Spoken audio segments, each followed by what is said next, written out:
Hi everybody and welcome to the Garage. I'm Jeremy Cordeaux. Peter's here, Gary's here, you're here, and the Court of Public Opinion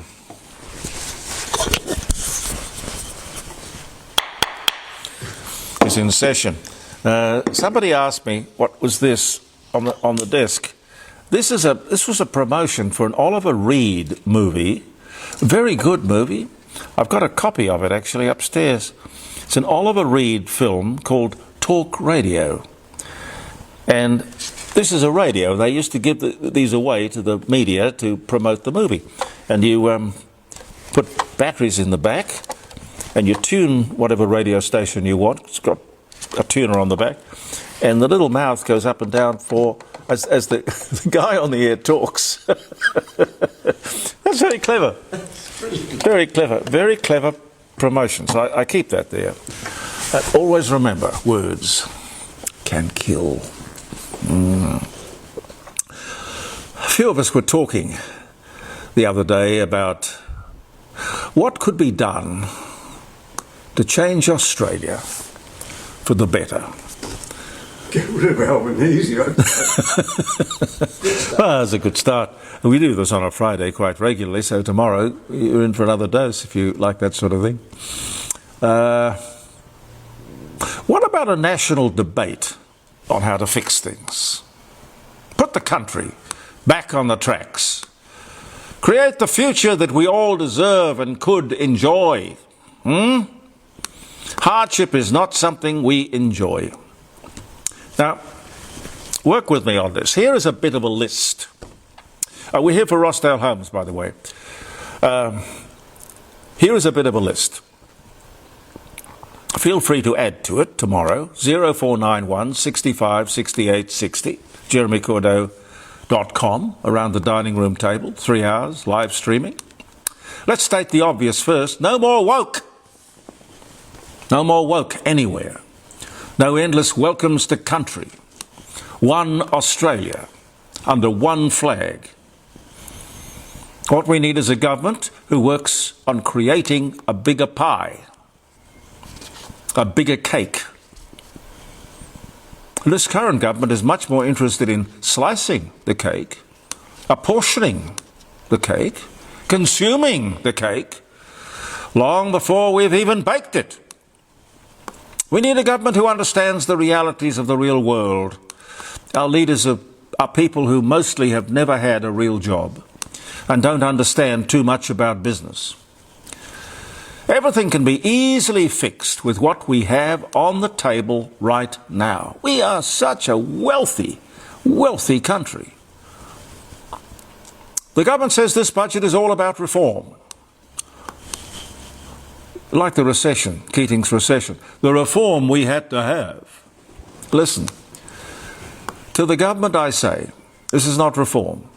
Get your hands out of our pockets and listen, this is reform. That's not reform. This is reform.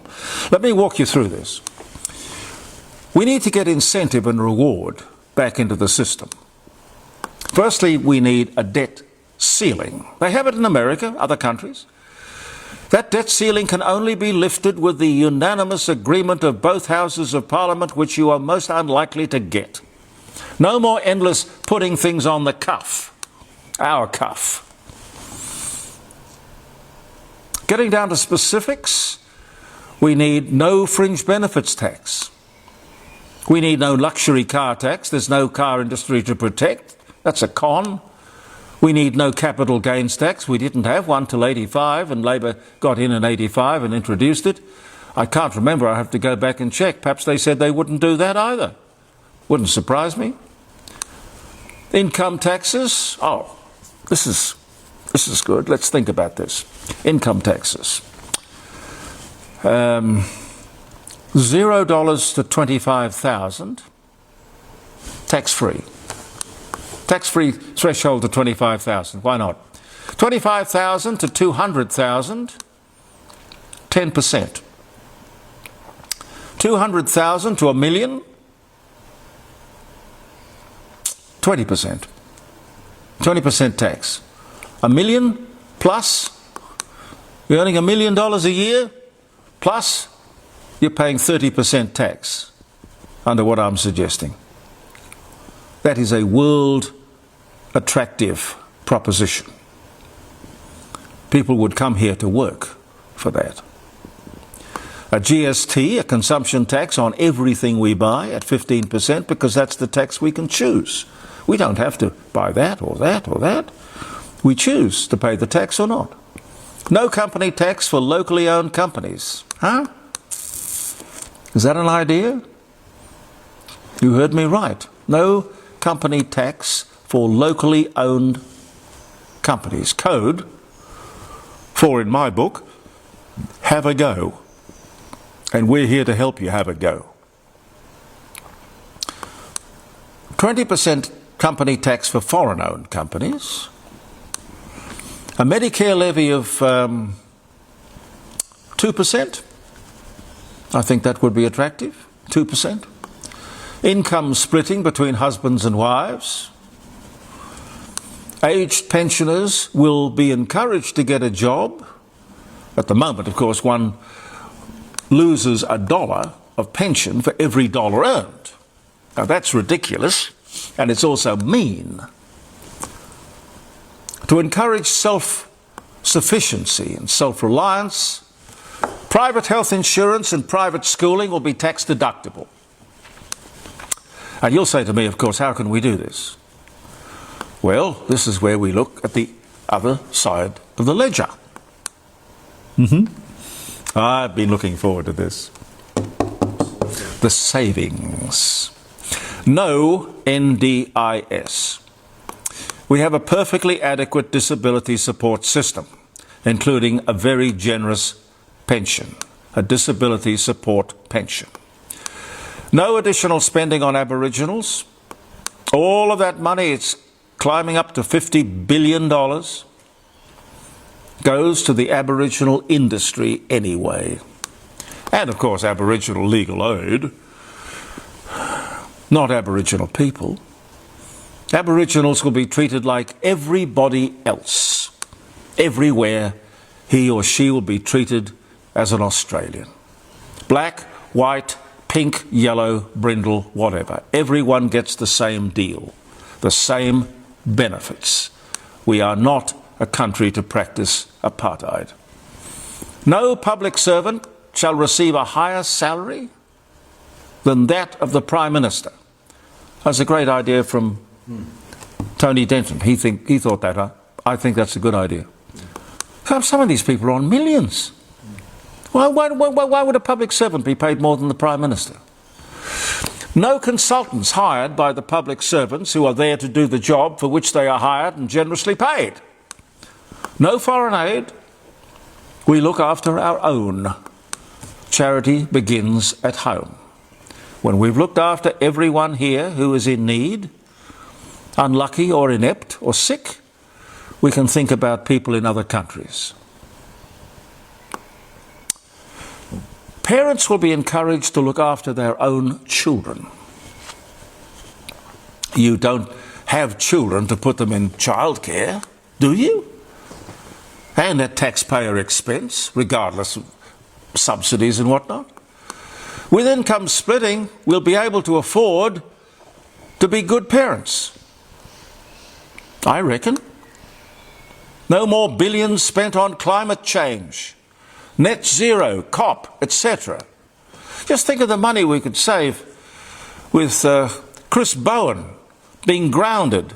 I mean, just imagine the money that man spends on travel around to climate conferences, for God's sake. It's over $1 million a year.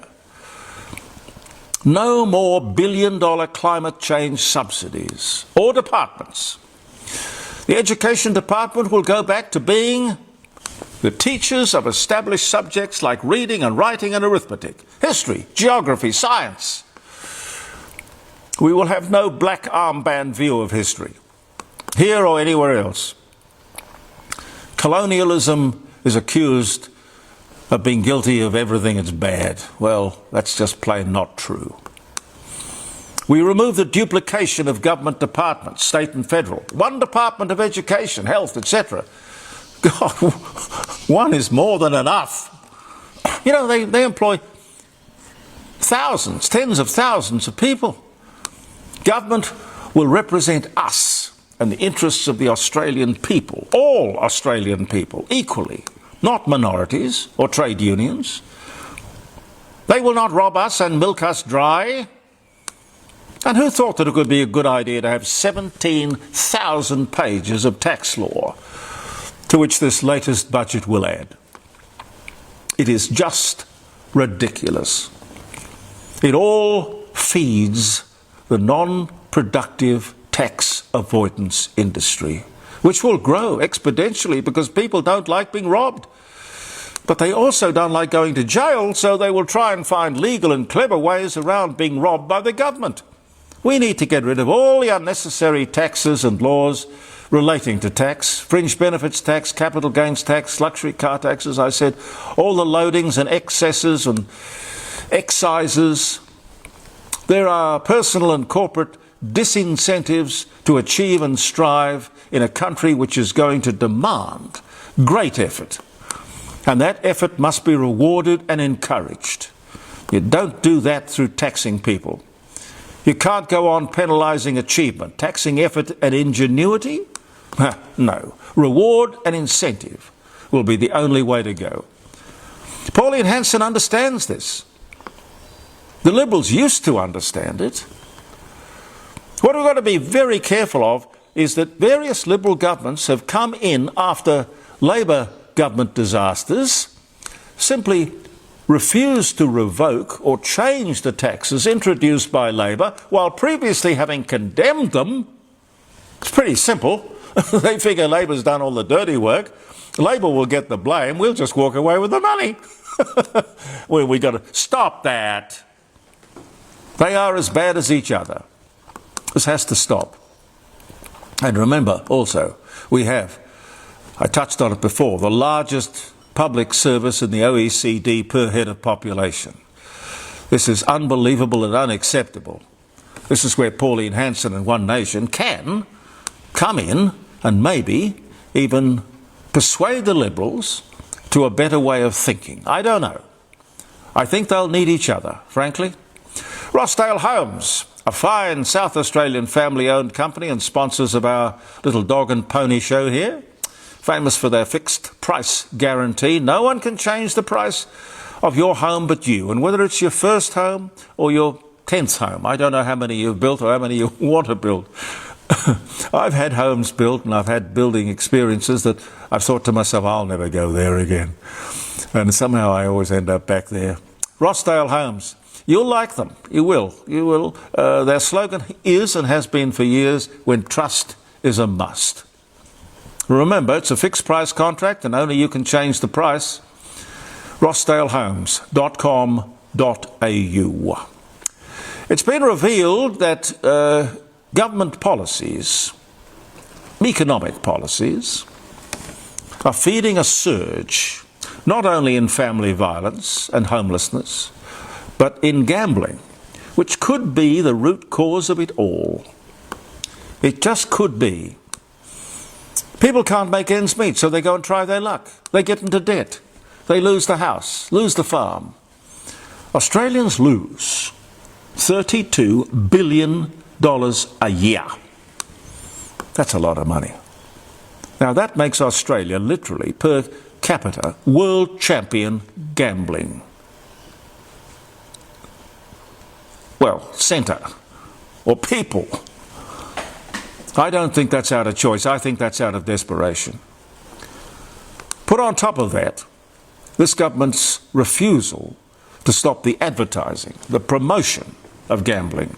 Even though their own inquiry with their own Labor minister, the late Peter Murphy, advised that all gambling promotion should stop. Labor sat on that report for over 1,000 days. That's over 3 years. Then presented it to the House during the press lock-up on Budget Day. This Budget Day just gone by. Then ended up doing nothing. Or what the gambling industry wanted.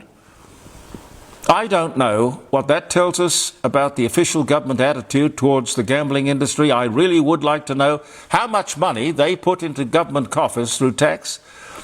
And I'd also like to know, perhaps, if I could ask the question, is the gambling industry making any significant donations to the Labor Party? I do know that the state governments, all of them, really I can't think of one that doesn't have poker machines. I reckon they're the biggest poker machine addicts in the world. Just follow the money. Follow the money. And as I said on Tuesday, at long last, I see Australians, high-profile Australians, politicians, business people, journalists, who before, when the subject of the Brumbies came up, they just sat on the fence, didn't want to say anything publicly. The vast majority of people in the court of public opinion will not sit on the fence, I know that. When it comes to the killing and slaughtering of these horses, we'll be doing more on that on the program tomorrow. I won't go out of time, aren't we? Yeah. It's just a disgrace. We have to do something to help the horses. We do. It's June the 25th. Happy birthday if you're having a birthday.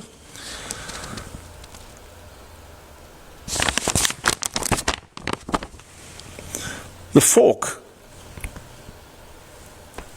was introduced to Americans, or to American dining, by Governor Winthrop.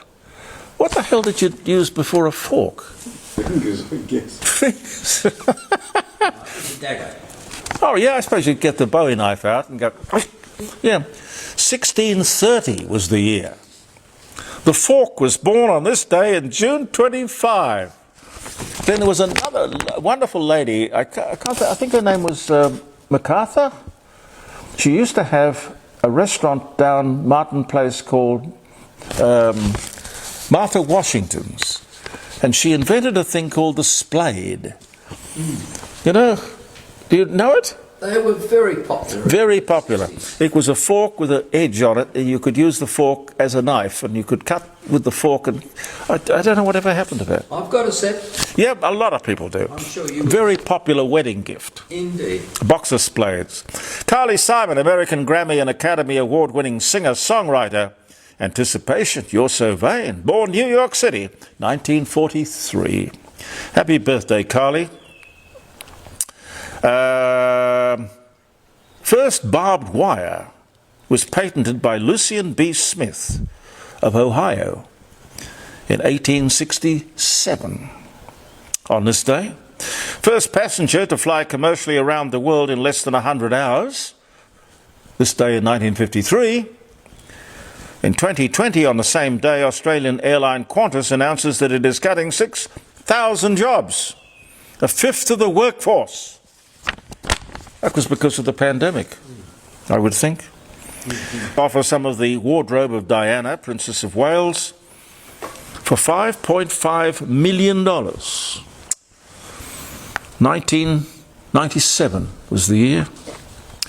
Late Night with David Letterman, I saw that, airs for the last time on NBC TV, 1993. I think he was the best. I know people like Jay Leno, but they were rivals for a long time. Letterman. I liked Letterman. He was the entertainer. Yes, he was. He was a very clever guy. And he's still going strong. He's grown this huge white beard. It looks Monstrous white beard. a monstrous thing. He's like Father Christmas. Basil Radford, not Rathbone. Basil Radford, British actor. The Lady Vanishes, Whiskey Galore, Night Train, born in Chester, England in 1897. He died in 1952. First advanced monoplane airliner flight, it was the Junkers F-13. 1919 was the year. They also, apart from making the odd passenger plane, they were made in the First War and the Second War, Germany's quite successful bombers. The Junkers.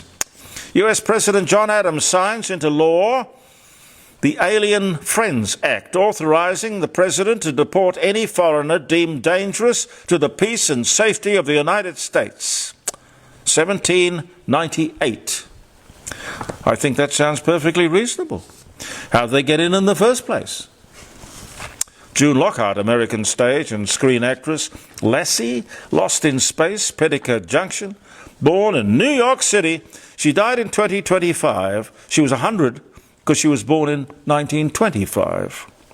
Jacques Cousteau, French ocean explorer, Calypso, dies of a heart attack at 87. 1997 was the year. Pete.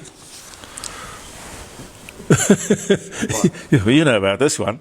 The Battle of the Little Bighorn. Oh, yes. US 7th Cavalry under Brevet Major General George Armstrong Custer is wiped out by Sioux and Cheyenne warriors led by Chief Crazy Horse and Sitting Bull, who are pictured both over there somewhere in what became famously known as Custer's Last Stand, and you took a horse ride 2-hour horse ride through the Little Bighorn, yeah? across the battlefield. Yeah, with the Crow Indian. What did it look like? Oh, it's very much like Australia, just rolling, New South Wales rolling hills. Just, What did they do with all the bodies? they buried them. Did they scalp them? I suppose Yeah, they would have scalped them. Yeah. Got Brevet Major General. Brevet means that it's a sort of honorary title. You've actually got the pay of a lesser rank, but as a brevet, you're given the glory or the... Sitting Bull went on to buy a Model T Ford. Sitting Bull bought a Model T Ford. Really? Showed you. I can't remember. Yeah. Okay. I got a picture of him sitting in it. Sitting Bull. Farrah Fawcett, American actress, Charlie's Angels, The Burning Bed, dies of cancer at 62, 2009. And 2009, same year, same day, Michael Jackson, American recording artist, dancer, king of pop, thriller, Billie Jean, Bad, dies of cardiac arrest at 50. Allegedly. Well, yes, allegedly. The US President Herbert Hoover authorises the building of the Boulder Dam, otherwise known as the Hoover Dam. North Korea invades South Korea, beginning the Korean War, 1950. Oh dear, so many others. We really need a more film, stronger battery. I don't know. Oh dear. I'll just pick one. Warner Brothers cartoons released The Long-Haired Hare, an animated short film directed by Chuck Jones featuring Bugs Bunny disguised as conductor Leopold Stokowski, tormented by an opera singer. You had to be there. 1949. And in 1988, same day, Roger Rabbit cartoon character debuts Who Framed Roger Rabbit. Was that the one with Jessica Rabbit in it? This beautiful, curvaceous rabbit with the long hair. What a babe. With long ears, perfect curves, an appetite for carrots. Now, we've got to go. We'll see you tomorrow, ladies and gentlemen. Around the dining room table, jeremycordeaux.com, 3 hours live streaming, 0491 65 68 60. Talk to us about anything. We've got interesting guests and a lot of fun. All brought to us with the best wishes of Rossdale Homes. Thank you for viewing the Court of Public Opinion. We'll see you tomorrow. Believe in yourself, and goodbye for now.